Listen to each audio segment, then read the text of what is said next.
Benjamin Netanyahu qui veut sans doute aussi prouver à nouveau à ses adversaires idéologiques, que ce soit en Israël même et peut-être aussi et surtout à l'étranger, que le conflit israélo-palestinien n'est plus aussi central qu'il a pu l'être, que Israël peut tout à fait nouer des liens et des relations, encore une fois, ouvertement, c'est le mot-clé, avec des pays arabes, sans que rien ne se passe, et rien ne se passe dans le dossier israélo-palestinien. Est-ce que Benjamin Netanyahu peut réussir cette mission ?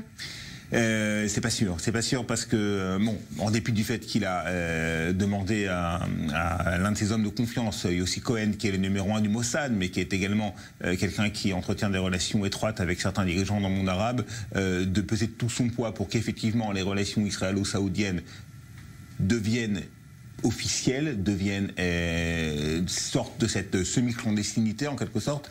Mais pourquoi la mission est difficile? Pour trois raisons.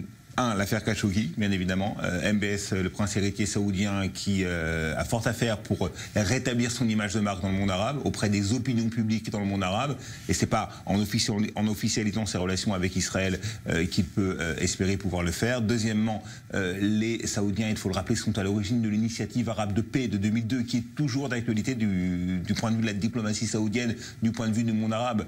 Ce n'est qu'en acceptant cette initiative qu'Israël pourra espérer, c'est ce qu'on dit à Riyad depuis déjà de nombreuses années, pourra espérer rétablir des relations ouvertes, encore une fois, avec le monde arabe, y compris donc surtout avec l'Arabie Saoudite, qui est bien évidemment un poids lourd politique et diplomatique dans la région. Et puis troisièmement, on parle beaucoup du front anti-iranien qui effectivement a permis à ce que l'Arabie Saoudite et Israël se rapprochent, mais ce front anti-iranien, il s'est concrétisé par des échanges de renseignements, par le fait que l'Arabie Saoudite bénéficie de renseignements qui lui sont fournis par Israël concernant l'Iran, et également d'une coopération étroite en matière technologique, là encore, pour faire front face aux prétentions régionales de l'Iran. Mais l'Arabie Saoudite donc peut disposer de cet état de fait sans avoir à se rapprocher, encore une fois, ouvertement de l'État hébreu.